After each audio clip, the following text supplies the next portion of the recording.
नमस्कार जय हिंद दोस्तों, स्वागत है आप सभी का आपके अपने प्लेटफॉर्म पर। और मैं हूं आप सभी के साथ अभय यादव। साथियों, भारत के जो विकास दर है उसमें बहुत ही भारी उछाल यहाँ पर देखने को मिला है। भारत की जीडीपी में 7.8% का जो है कि यहाँ पर उछाल देखने को मिला है। और ये 7.8% की जो है कि वृद्धि से दर से जो है कि यहाँ पर वृद्धि हुई है, जो पिछले 5 तिमाहियों का रिकॉर्ड है। भारत की इस वाली ने इन पूरे रिकॉर्ड्स को तोड़ दिया है। साथियों, ये जो डोनाल्ड ट्रंप चचा हैं जो कि कह रहे थे अभी कुछ दिन पहले कि भारत और रशिया की जो इकोनॉमी है वो डेड इकोनॉमी है और इनको इससे कोई फर्क नहीं पड़ता, तो अब इनसे हम लोग कहना चाहते हैं कि तू क्या है बे। मतलब जिस तरीके से ये चल रहा था ना कि पहले ट्रेंड एक चल रहा था कि जिसमें कहते थे कि अमेरिका पहले कहता था कि तुम क्या हो बे, और अब भारत कह रहा है कि तू क्या है बे।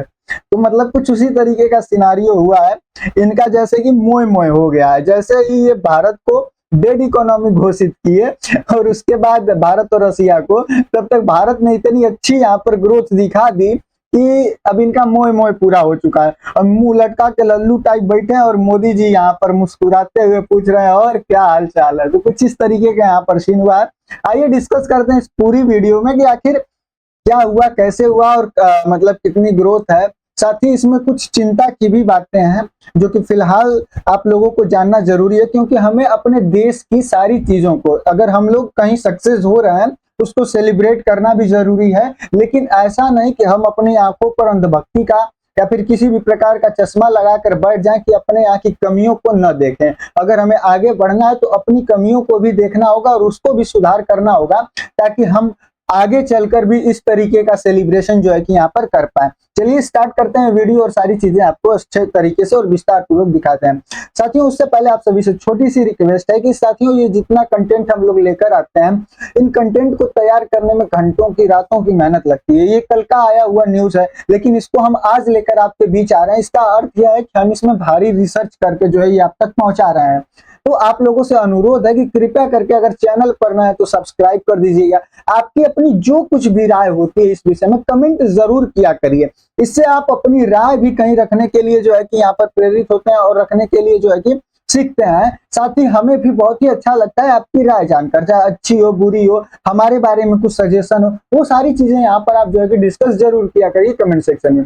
चलिए स्टार्ट करते हैं वीडियो को। साथियों, आप यहाँ पर देख सकते हैं कि हमारे देश के जितने भी मीडिया चैनल्स हैं सब लोग गौरव के साथ, एकदम गर्व के साथ इस हेडलाइन को छाप रहे थे कि India Q1 GDP growth at 7.8%, highest in 5 quarters. यानी कि पिछले 5 क्वार्टर्स में सबसे ज्यादा हाईएस्ट जो है कि जीडीपी ग्रोथ यहाँ पर कंसीडर की गई और मिली है। यहाँ पर देखिए प्रेस नोट्स आया on quarterly estimated gross domestic product, यानी कि GDP for the first quarter, April से लेके जून तक। मैंने अभी पिछले दिनों वीडियो बनाया था कि एक जो संस्था है उसके द्वारा सर्वे किया गया था और उसने जो है कि यहाँ पर कंसर्न जाहिर किया था, अपनी चिंताएं जाहिर की थी कि भारत के जो नंबर्स हैं वो डबल डिजिट से, जो ग्रोथ के नंबर हैं वो क्या कहते हैं कि सिंगल डिजिट में आ रहे हैं। उस पर हमें हेट भी मिला कुछ कि आप ऐसा कर रहे हो वैसा कर रहे हो। तो देखिए साथियों, यहाँ पर जो सारी चीजें होती हैं वो आपको अच्छे तरीके से दिखाई जाती है, आपको भ्रामक रूप से कुछ भी नहीं दिखाया जाता और जो भी होता है 100% सही होता है। हम ये काम नहीं करते कि आप जो है कि अगर कुछ दिक्कत है या फिर कहीं कुछ कमी है तो हम उसको छुपाएं और सिर्फ जो बढ़िया चीजें है वही दिखाएं। तो जो हमारे अंदर की कमियां हैं हम वो भी आप तक पहुंचाने का प्रयास करते हैं। तो इसलिए हमने उस चीज को भी डिस्कस किया। हमारे एक अपने प्लेटफॉर्म, जो दूसरा हमारा प्लेटफॉर्म है प्रगति पथ करके, वहां पर उस चीज को डाला गया है। अगर आप चाहें तो उसको भी देख सकते हैं, वो बहुत ही जरूरी है। आगे देखिएगा वो उसका जो रिजल्ट होगा, वो जो Q2 वाला रिजल्ट आएगा ना, उसमें हो सकता है कि उसका असर दिखे। अच्छा देखिए, यहाँ पर national account division, national static office, ministry of statics program and implementation, government of India द्वारा यहाँ पर प्रेस नोट जारी किया गया।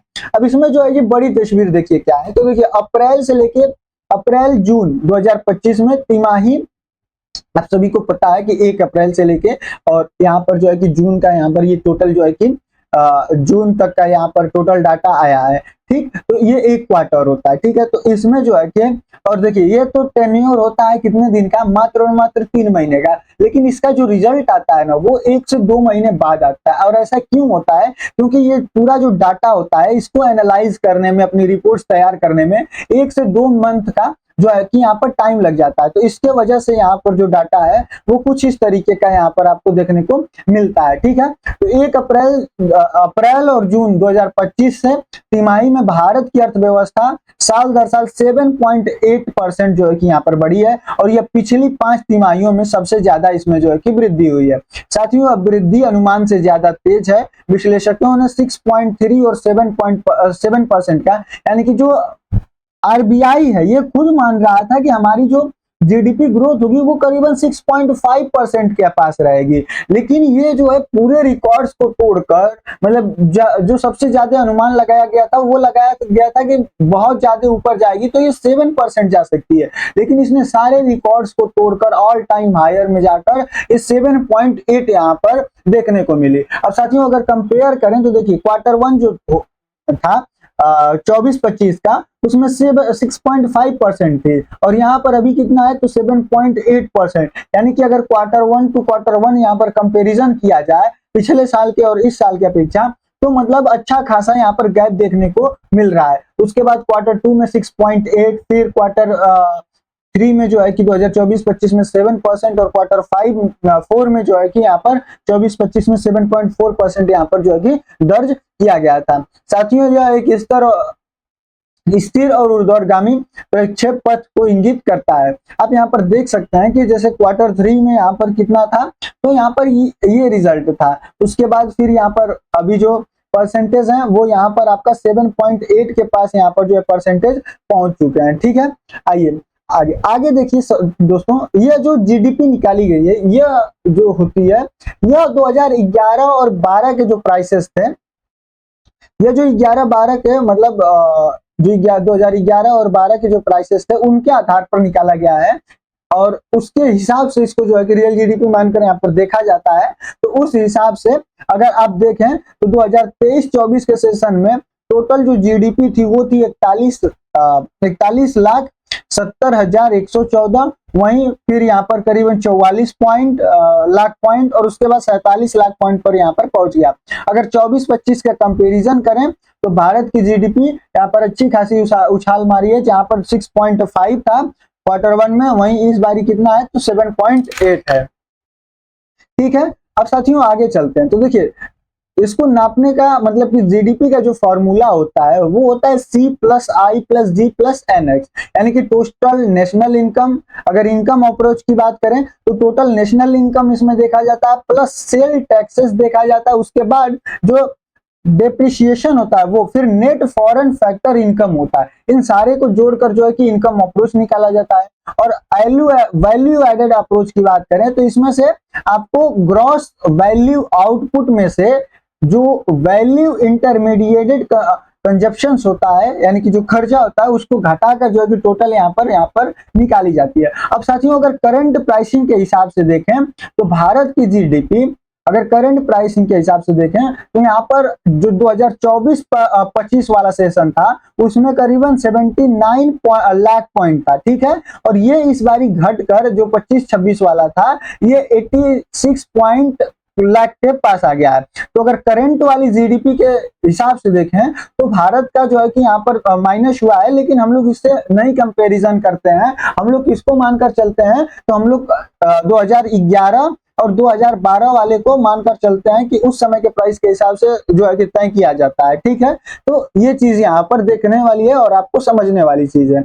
अब साथियों देखिए जीएबी क्या होता है, इसमें ग्रॉस वैल्यू एडेड, यह एक मेजर कोर होता है जिसमें 7.6% की यहाँ पर वृद्धि हुई है, जबकि वित्त वर्ष 2024-25 में चौथे तिमाही में ये 6.8% थी। साथियों जीवीए एक कर और सब्सिडी इसमें शामिल नहीं होता है, इसलिए यह वास्तविक क्षेत्रीय मजबूती को एक स्पष्ट संकेतांक यहाँ पर देता है। अब साथियों अगर आप चार्ट के हिसाब से देखें जो रियल जीवीए है वो Q1 में फाइनेंशियल ईयर 24-25 में और 25-26 में, तो आप यहाँ पर देख सकते हैं कि एग्रीकल्चर सेक्टर में भी यहाँ पर जो है कि ये 1.5 था, और इस बारी जो है 3.7 था, क्योंकि मानसून वगैरह भी पहले आ गया था। लेकिन अगर माइनिंग की बात करें तो जो 24-25 में था ये 6.6 था, लेकिन इस बार जो है कि ये थोड़ा सा घटकर नीचे आया है। उसके बाद फिर 7.6 था, फिर जो है कि मतलब जो मैन्युफैक्चरिंग है इसमें लगभग लगभग समान है, 0.1 का यहाँ पर फर्क है।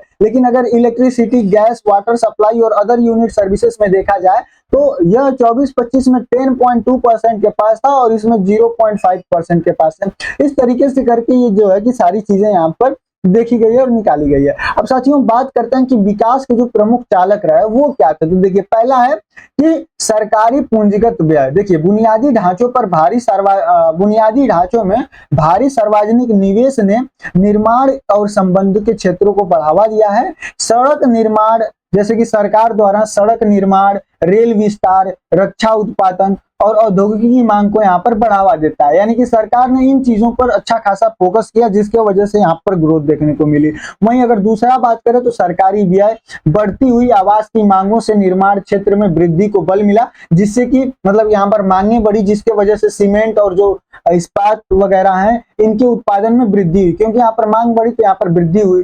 साथ ही वहीं पर अगर कृषि संबंधी गतिविधियों की बात करें तो जून की शुरुआत में अच्छा मानसून आ गया था, जिससे ग्रामीण मांगें जो है कि बढ़ी, जिसके वजह से कृषि उत्पादन और विशेष रूप से अनाज और बागवानी में भी यहाँ पर सुधार देखने को मिला है। साथियों वहीं अगर मतलब चौथा देखें तो सेवा का क्षेत्र, जैसे कि विमानन, माल यातायात, आतिथ्य, आईटी निर्यात और जो वित्त सेवाएं थी उनमें जोरदार तरीके से यहाँ पर वृद्धि हुई है। साथियों भारत की जीडीपी का लगभग 55% जो है वो इन्हीं सेवाओं में जो है कि इन्हीं सेवाओं का सबसे बड़ा योगदान है। यानी कि जो सेवा क्षेत्र है उसी का जो है कि 55% योगदान यहाँ पर भारत की टोटल जीडीपी का है इस समय। वहीं कर संग्रह और अनौपचारिकरण, जैसे कि जीएसटी का संग्रह, मतलब कि इस बारी बहुत ज्यादा इसमें वृद्धि हुई, जो जीएसटी कलेक्शन हुआ है। साथ ही जो उपभोग वृद्धि हुई वो बेहतर अनुपालन को दर्शाता है। साथ ही उच्च मांग और अधिक औपचारिक अर्थव्यवस्था गतिविधि दोनों का यहाँ पर संकेत देता है। अब साथियों बात करते हैं कि विकास दर की उम्मीदों से मतलब ये अधिक क्यों रहा। मतलब जहां तक आरबीआई 6.5 जो है कि सोच रहा था कि जीडीपी ग्रोथ रहेगी 6.5%, वहीं टोटल जो विश्लेषक हैं सबसे ज्यादा जो सोचने वाले थे उनका कहना था कि मैक्सिमम 7% तक जाएगी, लेकिन ये 7.8% यानी कि अनुमान से इतनी अधिक कैसे गई। तो देखिए इसका मेन कारण जो है वो है कि लचीला घरेलू मांगे।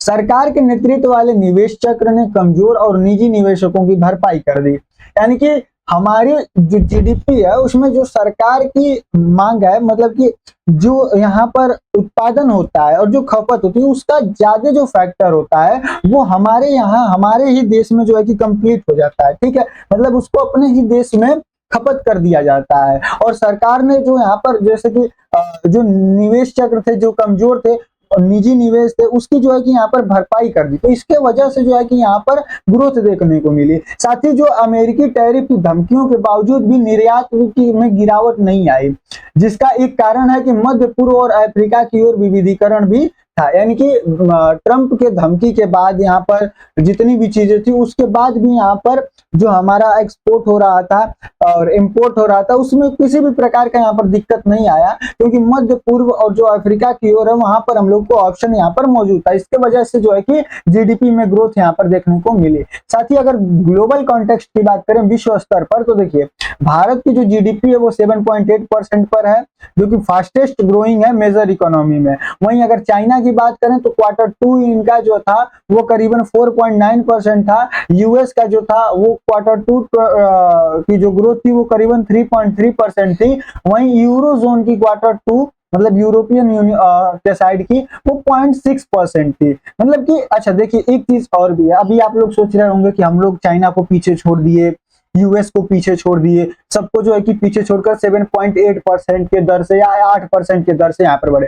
लेकिन आप लोग को एक चीज सोचनी चाहिए यहाँ पर, मान लीजिए किसी के पास 1,000 रुपए, ठीक है, उसमें अगर वो 5% की वृद्धि करता है, 1,000 रुपए में अगर वो 5% की वृद्धि करता है तो यानी कि वो 50 रुपए यहाँ पर बढ़ा रहा है। लेकिन आपके पास है ही 100 रुपए और अगर आप 100 रुपए में 8% की वृद्धि भी कर रहे हैं तो आप कितना कर पा रहे हैं, तो 108 रुपए, यानी कि आप कितना 8% की वृद्धि कर पा रहे हैं। तो इससे आपको समझने वाली चीज ये है कि चाइना की इकोनॉमी और जो अमेरिका की इकोनॉमी है, जीडीपी है, ये बहुत ज्यादा बहुत विशाल है। यानी कि इनको मान चलिए कि ये 1000 रुपए में 50 रुपए बढ़ा रहे हैं अगर 5% भी वृद्धि कर रहे हैं तो, और हम भले ही 8% वृद्धि कर रहे हैं लेकिन हमारे पास जो अमाउंट है वो 100 रुपए का ही है, तो हम 108 पर ही जाके रुक जा रहे हैं। तो इसके वजह से इन लोगों की जो ये वृद्धि आपको कम दिखाई दे रही है वास्तव में बहुत ही अधिक है, ये कम आंकने वाली नहीं है। फिर भी ये हमारे लिए, क्योंकि और भी तो देश है, बहुत सारे देश है जो हमसे कम इकोनॉमी वाले हैं,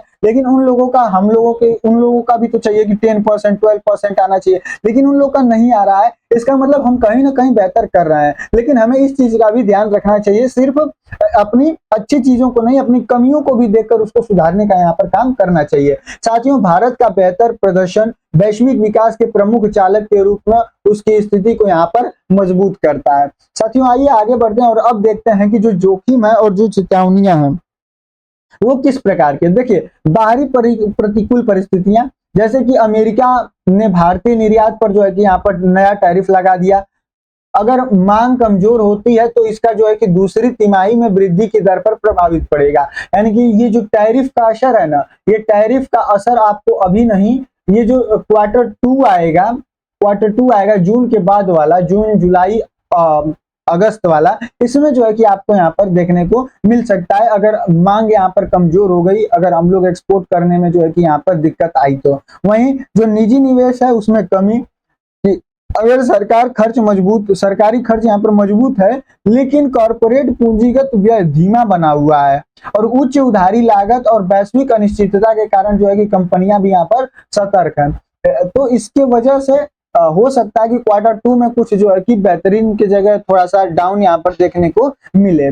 साथ ही शहरी मांग को कमजोर करती है, जैसे कि शहरी मांग में कमजोरी, जैसे कि शहरी खपत में खासकर जो विवेकाधीन खर्च हैं, जैसे टिकाऊ वस्तुएं, जो विलासिता की वस्तुएं हैं, उनमें वो भी धीमी हुई हैं। मैंने आपको जो वीडियो के बारे में स्टार्टिंग में डिस्कस किया था वो इसी बारे में थी, आप लोग को वीडियो देखना चाहिए, उसका लिंक मैं डिस्क्रिप्शन बॉक्स में भी दे दूंगा। वो हमारे अनदर प्लेटफॉर्म जो प्रगति पटना करके वहां पर आपको देखने को मिलेगा। तो उसमें मैंने बताया है कि किस तरीके से जो सर्वे आया है उसमें जो 28% से चीजें 4% पर आ गई हैं, यानी कि घटी हुई हैं। तो इसको देखना है और इसका जो है कि असर आपको देखने को मिलेगा सेकेंड क्वार्टर में। वहीं जो बढ़ती हुई ईएमआई का बोझ है, जो कि उच्च ब्याज दरों के कारण, तो मध्यम वर्ग पर यह खर्च जो है कि भारी पड़ रहा है। साथ ही मुद्रास्फीति का दबाव, यानी कि जो इन्फ्लेशन है, महंगाई है, उसका जो दबाव है, जैसे कि टमाटर, दाल, दूध, ये ऊंची बनी हुई है, यानी कि इनके रेट अभी भी जो है कि ऊपर बने हुए हैं। और अगर यह बनी रही तो ग्रामीण जो क्रय शक्ति है वो यहाँ पर कम होगी, यानी कि जो ग्रामीण में खरीदने की शक्ति है जो ग्रामीणों की, वो यहाँ पर कम हो सकती है। अब साथियों, अगर आगे देखें हम तो देखिए, अमेरिका की टैरिफ और कमजोर आधार प्रभाव के कारण दूसरी तिमाही में विकास दर में थोड़ी सी नरमी आने की यहाँ पर संभावना है। हालांकि वित्त वर्ष 2026 में सकल घरेलू उत्पाद यानी कि जीडीपी में वृद्धि की दर 7% से 7.3 के बीच में रह सकती है, जिससे भारत वैश्विक स्तर पर अलग थलग बना रहेगा। वहीं अगर निगरानी योग्य प्रमुख बातों को देखें तो देखिए, मानसून का विस्तार, निर्यात प्रदर्शन, निजी पूंजीगत व्ययों में सुधार, वहीं अमेरिकी भारत व्यापार में संबंध, तो ये सारे फैक्टर्स जो है कि यहाँ पर आपको देखने वाले होंगे और इन सभी का असर जो है कि आगे सेकेंड वाले क्वार्टर में पड़ेगा। साथियों, उम्मीद करता हूँ सारी चीजें आपको अच्छे तरीके से समझाने में मैं सक्षम रहा। बाकी आप लोगों की जो भी राय हो उसको कमेंट सेक्शन में जरूर बताइएगा, अच्छा या फिर बुरा। और अगर चैनल पर नया है तो प्लीज सब्सक्राइब करिएगा। साथ ही अगर वीडियो पसंद आए तो लाइक जरूर करिएगा और भी दोस्तों के साथ यहाँ पर शेयर करिएगा। बाकी वीडियो में लास्ट तक बने रहने के लिए, आपका अपना इतना प्यार देने के लिए आप सभी का तहे दिल से बहुत बहुत धन्यवाद। Thank you so much. चलिए मिलते हैं अगले वीडियो में किसी नए और टॉपिक के साथ। तब तक के लिए जय हिंद, जय भारत।